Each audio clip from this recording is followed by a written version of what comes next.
Leo was a janitor. He worked in the Grand Library of Aurum, a city that sparkled with golden towers. Every day he dusted shelves stacked with dusty books. He swept floors between towering bookshelves. No one ever noticed Leo. He was just the janitor, a shadow in the Grand Library's halls. Leo didn't mind being unseen. He found comfort in the quiet company of books. Their words whispered of adventures and faraway lands. He longed to escape into their pages, to trade his dull reality for a world of magic and wonder. Little did Leo know, his ordinary life was about to change forever. When Leo opened his eyes, the library was gone. He stood in a meadow bathed in the warm glow of two suns. Towering before him were structures unlike any he had ever seen. Crystalline towers pierced the sky, shimmering with an otherworldly light. Strange creatures, unlike anything in his world, roamed freely. A gentle hand on his shoulder startled him. He turned to find an old man with eyes that held the wisdom of ages. His long white beard flowed down his robes, which were adorned with celestial symbols. Welcome, Leo. You are the chosen one, destined to save our world. Confusion washed over Leo. Chosen one? Save their world? It all felt like a dream, too fantastical to be real. He was just Leo, the janitor, not a hero. Leo, but I don't understand. Who are you? Where am I? You are in Lumenia, a land where magic thrives and legends are born. I am Alaric, the guardian of this realm. The book you touched, the emblem of the phoenix you activated, it all led you to us. Alaric explained that Lumenia was under threat. A powerful sorcerer, known as Malkor, sought to shroud the land in eternal darkness. Only the Chosen One, marked by the phoenix, could defeat him. Leo was skeptical. How could he, a simple janitor, possibly be their savior? He knew nothing of magic or battles. Seeing the doubt in Leo's eyes, Alaric placed a hand on his shoulder. The phoenix chose you, Leo. It sees the courage within you, the kindness that burns bright. You have the potential for greatness, but you must choose to embrace it. Alaric's words ignited a spark within Leo, a flicker of belief he hadn't felt before. He had always dreamed of adventure, of being someone important. Could this be his chance? Could he, Leo the janitor, become Leo the hero? Taking a deep breath, Leo straightened his shoulders. Leo, what do I need to do? Your journey begins now, Leo. You will face many challenges, but you will not be alone. Alaric led Leo to a hidden chamber deep beneath the earth. There, etched into the cave walls, was a prophecy about the Chosen One. It spoke of a humble soul from a world without magic, a bearer of the Phoenix emblem who would rise to defeat the darkness.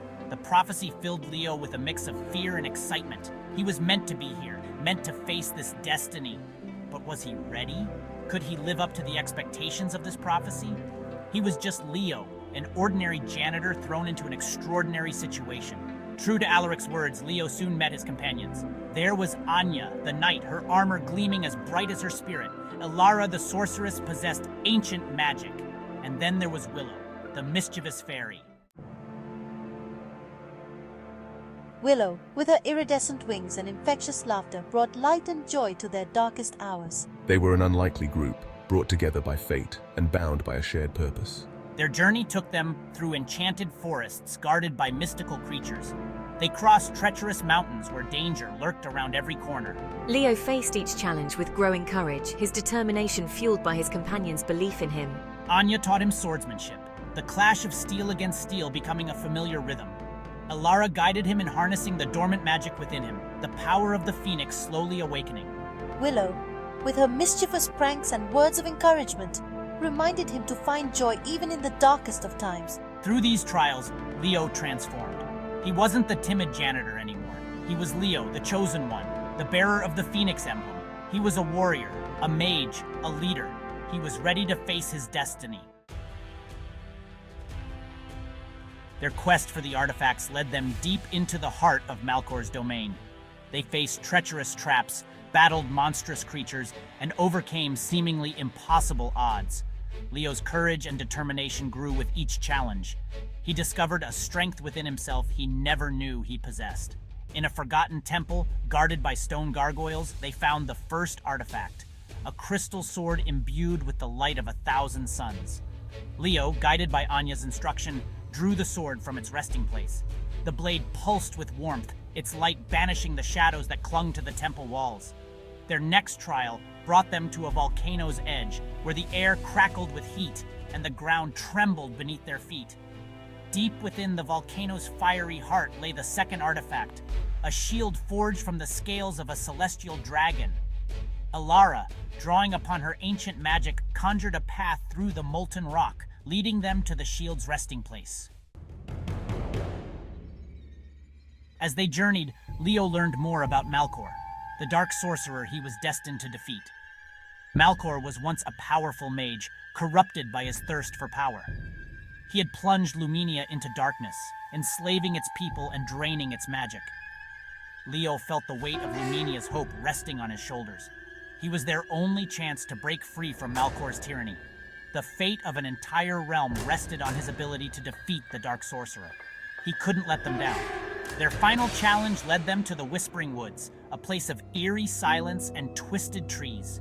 Here, shrouded in shadows and guarded by creatures of nightmares, lay the final artifact, a helm that granted the wearer dominion over shadows. Willow, with her mischievous spirit, led the way, her laughter echoing through the oppressive silence of the woods. With each artifact they recovered, Leo could feel the power of the phoenix growing within him. The emblem on his hand thrummed with warmth, a beacon of hope against the encroaching darkness.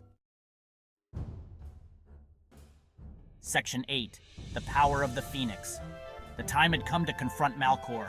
Armed with the artifacts they had gathered, Leo and his companions marched towards the Dark Sorcerer's fortress. It loomed over the land, a menacing symbol of Malkor's oppressive rule. The final battle was fierce. Laughing maniacally, "You cannot defeat me." Malkor, consumed by darkness, hurled bolts of dark energy, his laughter echoing through the shattered halls of his fortress. Anya fought with unmatched skill, her sword a blur of motion. For Lumenia, Elara unleashed her magic, bolts of light countering Malkor's darkness. Light, pierce the shadows! Willow, nimble and quick, darted through the shadows, distracting the Dark Sorcerer with her mischievous magic. Over here, you dark fiend! Leo, drawing upon the power of the Phoenix, met Malkor's darkness with his own growing light. He fought with the courage of 1,000 warriors, the wisdom of 1,000 mages, the spirit of 1,000 phoenixes. The emblem on his hand blazed with blinding light, engulfing him in its warmth. He raised his hand, focusing the Phoenix's power, and unleashed a wave of pure energy towards Malkor. No, this cannot be. The Dark Sorcerer, caught off guard, cried out in pain as the light washed over him.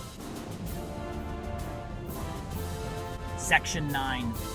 The Final Confrontation. As the light faded, Malkor lay defeated, his darkness dispelled. The fortress, no longer fueled by his power, began to crumble around them. Anya, Elara, and Willow gathered around Leo, relief and joy etched on their faces. They had done it. They had saved Lumenia. But their celebration was cut short. The fortress was collapsing, and they were trapped within its crumbling walls. Panic surged through Leo. He had come so far, faced so much, only to die here in the ruins of Malkor's fortress. There's a way out! Willow cried, pointing to a shimmering portal that had opened amidst the chaos. It pulsed with energy, a beacon of hope in the crumbling darkness. Go! Elara urged, shoving Leo towards the portal. We'll hold it open! Section 10. Farewell to the mystical land. Reluctantly, Leo stepped into the portal, Anya and Willow right behind him. He didn't want to leave Elara behind, but there wasn't time. The fortress was collapsing around them. The portal closed behind them, the world of Lumenia fading from view. Leo found himself back in the library, the ancient book lying open at his feet. He was surrounded by familiar sights and smells, the musty scent of old books, the soft glow of the library lamps. A part of him ached for the magical world he had left behind, for his companions, for the adventures they had shared. He missed the rush of battle, the thrill of discovery, the warmth of their camaraderie, but he knew he couldn't stay in Lumenia forever. He had a life in this world, a purpose he had yet to fulfill. He was no longer just Leo, the janitor. He was Leo, the hero of Lumenia, forever changed by his experiences. Section 11. The Hero Returns. As he looked down at the book, he noticed something he hadn't seen before. A single sentence written in a language he could now understand shimmered on the page. The Phoenix's fire burns brightest in those who embrace both worlds. Leo smiled. He understood. He didn't have to choose between his ordinary life and his extraordinary adventures. He could embrace both, bringing the lessons he learned in Lumenia back to his world. He closed the book, the Phoenix emblem warm beneath his fingers. He knew he would never forget his time in Lumenia, nor the friends he had made. They would forever hold a special place in his heart. Leo, the hero of Lumenia, returned to his work, a newfound confidence in his stride. He was no longer invisible. He carried with him the light of 1,000 adventures, the warmth of 1,000 suns. He was Leo, the janitor, and he was extraordinary.